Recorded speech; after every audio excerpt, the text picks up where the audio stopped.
Hello there guys, it's Joey, and today we are back with a solo video to talk about necromancy, the forgotten dead in this voice. Yeah. Well, it's October, right? So, stupid voices, yeah, we're good. Stupid voices, yeah. Ooh, glowy eyes, glowy eyes, glowy eyes, glowy eyes. Anyway, so the light suddenly came in and it was like, wah, wah, wah, it's a weird way to start a video. Anyway, it wouldn't be one of my videos if it wasn't a weird way to start a video. So first and foremost, this is a requested video. And I wanted to sort of kind of talk a little bit about the fact about the Hollywoodization of the word necromancy. Necromancy is actually not quite as Hollywood as a lot of people seem to think. It can be as simple as lighting a candle for your dead ancestors. That is necromancy. It is honouring the dead, working with spirits, and so on and so forth.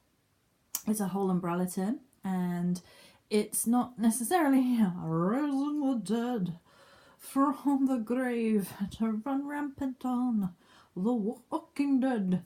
I don't know what the matter with me is today. I think it's like asleep and just general craziness. Who knows? Who knows? Who knows? Who knows? Who knows?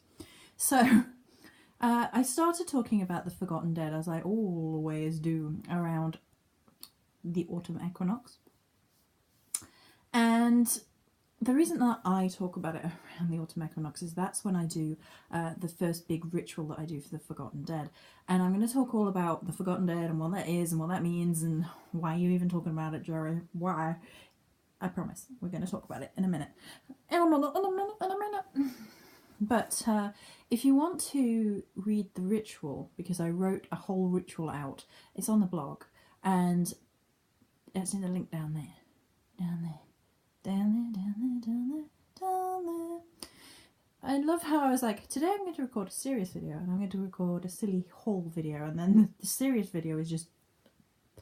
Anyway, so on the blog, I wrote about it around the autumn equinox, and the reason that I engage in the beginning of spirit, big forgotten spirit work around then is that's when the balance is.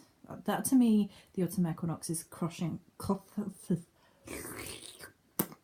the threshold, and that's the balance of light and dark. In terms of light and dark, I don't like the terms light and dark, as you guys know. I think it's a misnomer, but it is a threshold moment. It is autumn. It is crossing into that gorgeous, wonderful autumn energy.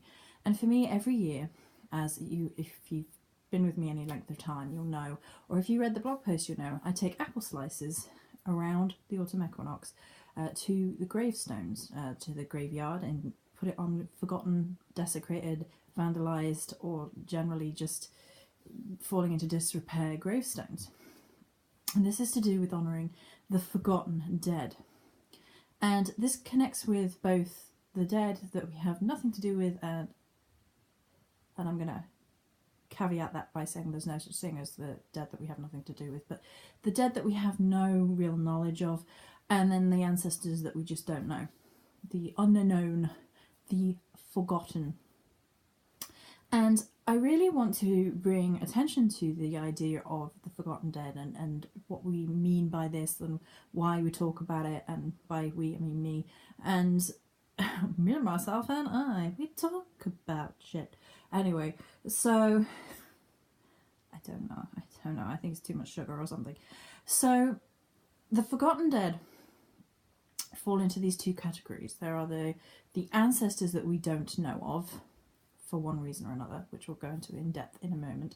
And then the masses and masses of people who aren't in our direct ancestry. But I will say, because I'm really, really hesitant around this subject, because everybody's interlinked through the great ecosystem is how I've come to format it within my mind space, within my mind temple, Sherlock Holmes. And the idea behind the great spiritual ecosystem is that there's all these roots, all these threads, all this tapestry tying everybody together, and there is no separation. Like we as people like to pretend we're completely separate, but we're not, and we're all tied together in this web of weird. From the Nordic pantheon is a really beautiful symbol a really beautiful way of looking at it. And you can use symbology from the Celtic tradition. You can use your triskel or your triqueta, which the triqueta is probably better for the loops, the infinite loops of that. Or you can use your ellipsis, you know, your infinity symbol. But I really like the idea of the sigil of the symbol of the web of weird. And it kind of flows into this idea of everything in a tapestry, or Yggdrasil with all the roots going down into it, and it's a really beautiful symbology for the interconnectedness of all people. And by that it means that forgotten dead is kind of a misnomer as well, because can anybody ever be truly forgotten? I mean, within living memory, kind of, depending on record keeping and the limits of human interaction. So on a mundane, if you like, well, again, there's no separation between mundane and magical, but that's something else. But on a mundane bookkeeping level, I guess, if you like, the dead can be forgotten in terms of that they were not documented properly. They lived before proper documentation. They lived in an oral society.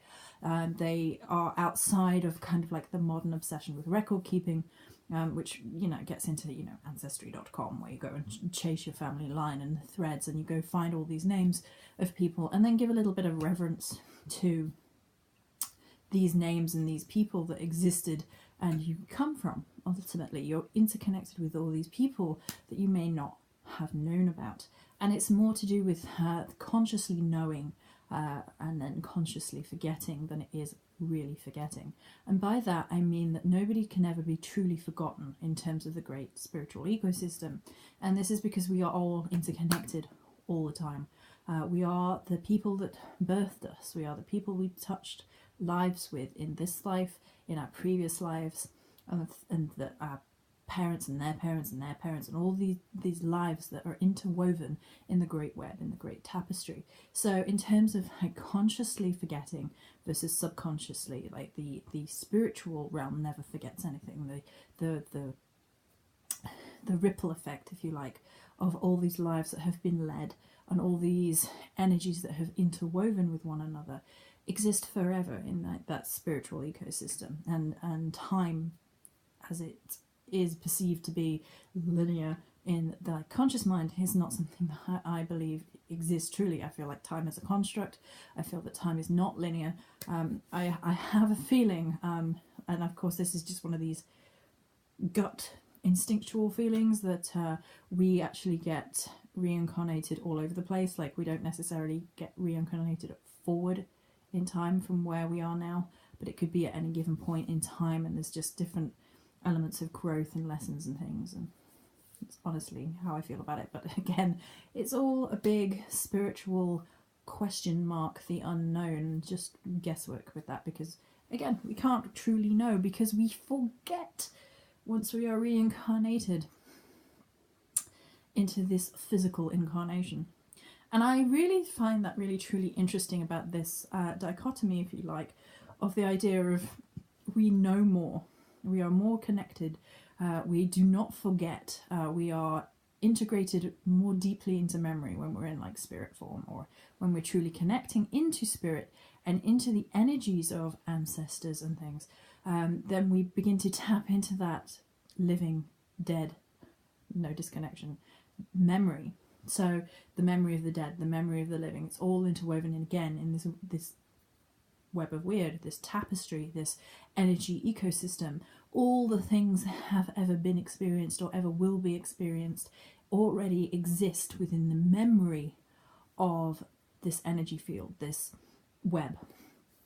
And it's an interesting thing to me to see that the human experience often limits itself to what we remember and what we know. And memory is a tricky thing anyway. I was thinking about all the energies of memory and spirit work and necromancy around the energies of what we know and remember versus what we forget, and how we remember things anyway.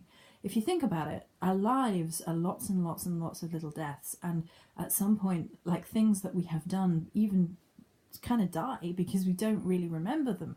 Or if we do remember elements of it, we remember it with kind of like the haze of looking back, and I really love the Doctor Who quote was like, the human superpower is forgetting, because if you didn't forget, you'd never have babies and you'd never have wars.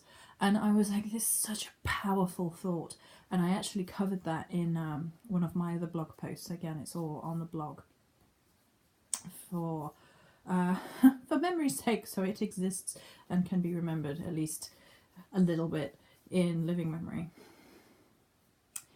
It's interesting to me how that we are all connected to those ancestors of whom we have no living memory, and yet are permanently present in our bloodline, in our lineage, and in our spirit weaving. And that's all people. And you know, it's interesting that we like to connect with the energies of who our ancestors were, and then unfortunately some of us find that not all of our ancestors were good people. Good people, value judgment again. It's interesting the way that we perceive the world, which kind of ties back to what we were saying about necromancy, because you know, the term necromancy in itself is perceived to be a negative connotation thing, but in fact it's actually in a lot of cases honouring, remembering and working with energies of the spirits of the dead, of those who have gone before. Memory is a fickle thing, and memory in itself can be problematic in terms of all the things we've already described, but also the fact that it can get in the way of connection, because we didn't tangibly know somebody in life, in this incarnation of life. We feel incorrectly disconnected from them. And it can be a work of necromantic significance, of importance, to repair the threads of our own memory, like and the memory of the forgotten. And this is talking about healing the wounds in ancestry work, connecting with the ancestors whom we do and do not know. And really we do know them, because we are them. We have carried forward their energy, their bloodline, and we are born into this physical incarnation. And then we have all the reincarnations that we have experienced with people that are, whether we fully acknowledge it on the conscious level or not, part of our makeup, of our spiritual DNA in a way. Even if we don't fully remember them, or remember them at all.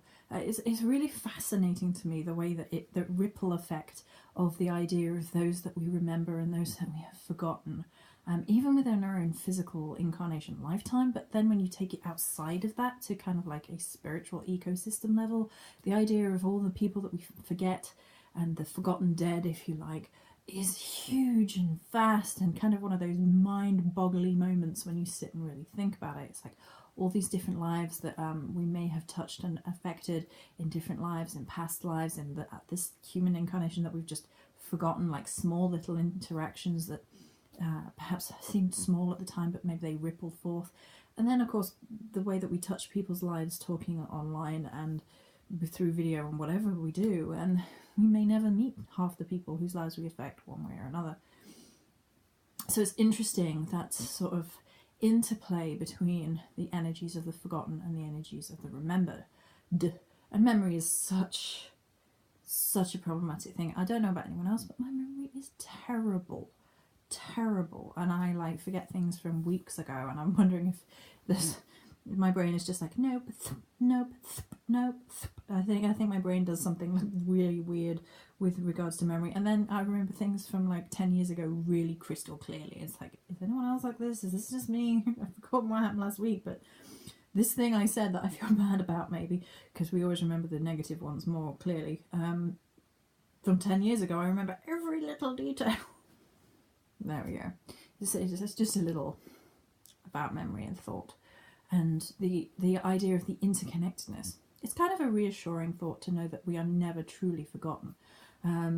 But we can address the idea in this physical incarnation, honouring those through this idea of this necromantic remembering, that have appeared to have been neglected, at least. Excuse me. And that's through the neglected gravestones and things like that, like the ritual that I mentioned earlier. And we can bring, by the way, I mentioned that ritual because you can bring it into your Samhain Halloween ritual work as well. It doesn't have to be just at the equinox.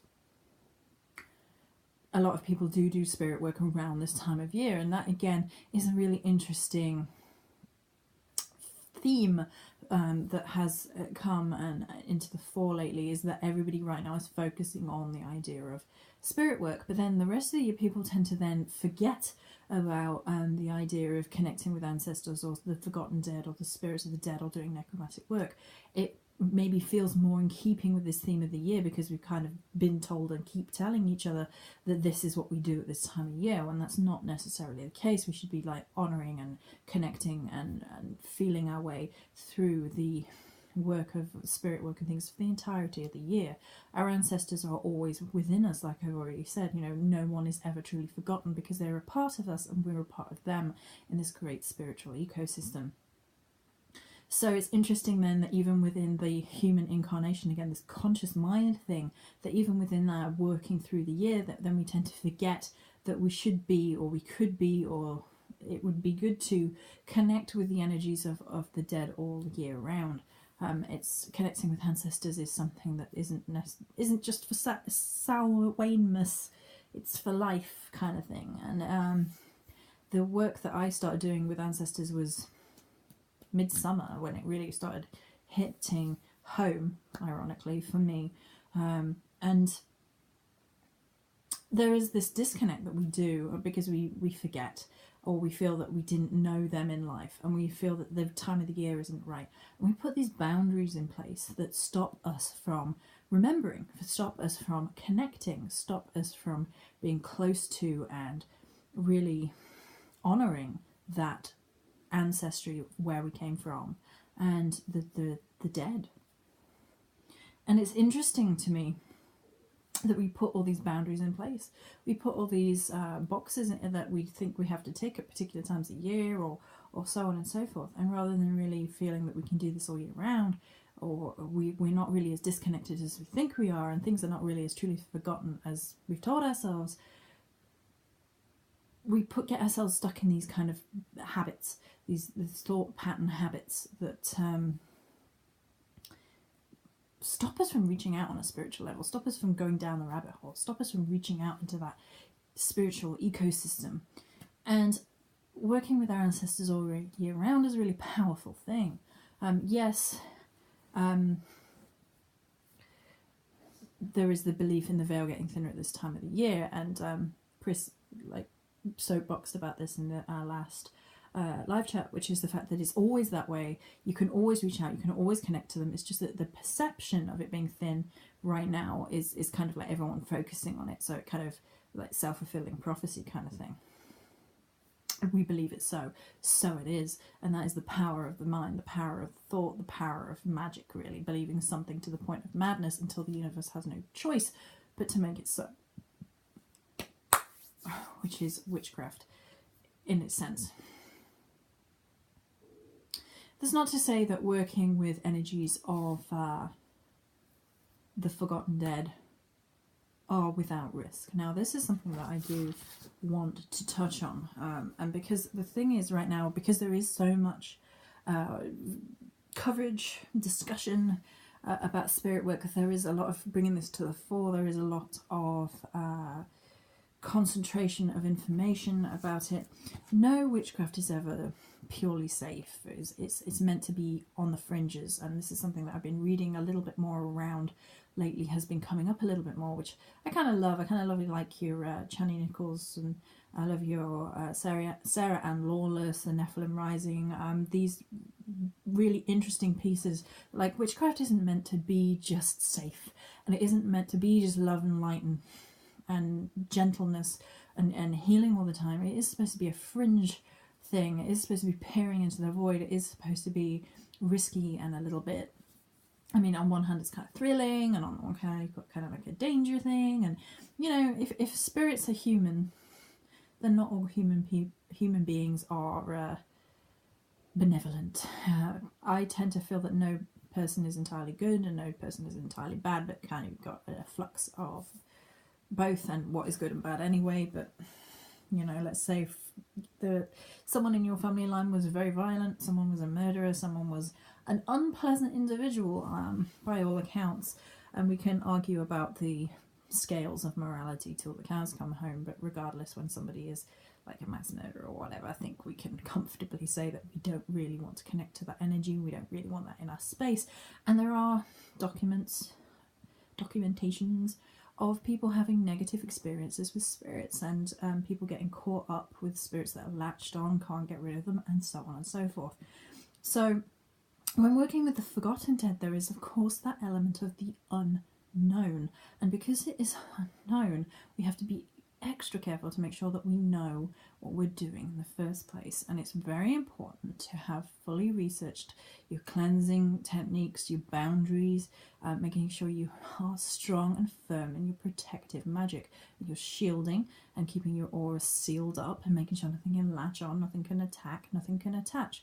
And I've talked about different methods of this in a number of different videos, so if you're interested in that sort of protection magic, I do have protection magic and things already on the channel. If you have any questions about that, by all means send me any messages and I will do my best to answer them. So I'm going to round off this video by showing 3 products for the lady who requested both the store products and the video, because I then went ahead and created an energy to work with the energies of the forgotten dead, bringing all these energies into the fore, into the ritual work, the magical work, with that element of protection. So first and foremost, we have the pillar. I was like, where's the camera lens on here? I always forget because I'm working with the iPad. So it smells so good. It smells so. So hopefully there is a plenty of shimmy in here, and the shimmy is not going to show up because of the lighting in here, but there is plenty of shimmy on it, and the photographs are on Instagram. The Instagram pictures are much better in terms of lighting because we can get it. But there you go. So the idea behind this candle is, firstly, it is white, which is the traditional colour of death. White was the kind of original or traditional colour of death, and then it switched over, I think in the Victorian period, to black for like a mourning colour. Like initially it was white and then kind of switched the two. And the top is meant to be kind of like an aesthetic to do with spirits and fragments, and kind of like a physical incarnation of memory, and spirits swirling and coming to the fore. It's meant to be a little bit unknown, a little bit different, a little bit like spirits, magic, and energies of just that swirling memory, like that pool of memory, like that ecosystem of memory, like you're looking into that pool and it swirls and memories flick and light up and that sort of thing. If that makes sense. I know what I mean. And then we have the anointing oil. The anointing oils currently have a little fox with starry eyes on it. I tried popping a little star on the top for this batch. I don't know, I like to play with the way the presentation is. I'm not 100% sure. I tried it on the smudge as well, but oh gosh. Okay, so the scents have a coming home energy to them. They have a comfort energy to them, and a connection energy, a repairing the threads, a healing the wounds, connecting with the ancestors, and coming home. Particularly the ancestry oil and the smudge.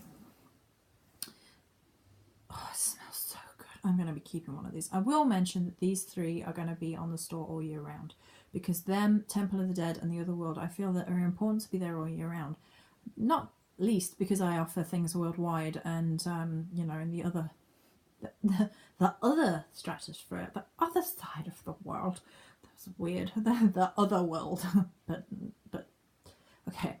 On the other hemisphere, on the southern hemisphere, they celebrate things different times of year to us. So having the Halloween, Samhain energies available for them when they need them is, you know, it's an important thing. Oh, it smells so good. But apart from that, I feel like that we should be honouring our ancestors and doing spirit work all year round. So I do offer the spirit energies all year round. So good. So good, so good, so good. And then the smudge. Again, I tried putting the little pink star on. I don't know. He's kind of lifted. He's kind of raised. He's kind of gorgeous. So, without spilling everything, there we go. How low can you go? How low can you go? Without spilling it everywhere, how low can you go? Oh my god, like, seriously, the death energy stuff is always my favourite, and I'm so bad. You shouldn't pick favourites with your children, your smudges. But, you know, the death ones, this one, Otherworld, Temple of the Dead, ugh. Dark Queen, all that dark goddess death energy stuff is just So the energies behind this particular smudge are for building the Temple of the Forgotten Dead. It's building a temple of remembrance, because the smudges, if you don't know, start from a scent, but they also build up an energetic matrix. It's not just about, you know, they smell nice, they do, they're meant to, they are built from the nose up. It's a really weird image in my mind. I build them from the nose up, just throwing herb. No. So they're built up as an energetic temple, and their energies build and weave and make their own web, so that creates a manifestation of a particular temple. So in working with them in your ritual space, you are basically energetically building a temple, scent wise and energy wise and magic wise, into your life. And this one is for the Forgotten Dead, so it's building a safe, protected temple. It's all about remembrance. It's very honorific. It's very almost formal, almost very ritualistic, but it kind of has this big heart, this big heart interconnected energy weaving. It's that beating heart that beats out into the ecosystem and draws all that good energy into ourselves. So I am connected. I am welcoming those that mean me no harm and bringing that interconnection into my space. I bring back the memory of all my lives. I bring back the memory of lives I've touched, of my ancestors. I invite my ancestors into my space. I even invite echoes of incarnations of me, reincarnations, into the ritual space, so that I might better talk to myself and better understand who I was and the different lives and memories I created and the lives that I touched. So there you go, folks. That is a video all about the Forgotten Dead. I hope you enjoyed it. If there are any other questions, pop them down below. If there are any requests, please also pop them down below, or message me on Facebook. All links are down below the video.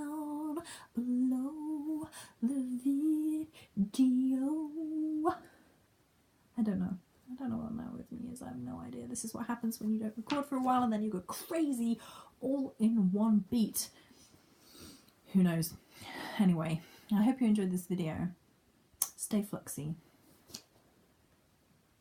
Stay glittery. Stay shimmy. Stay full of death. Who knows, people? Many blessings.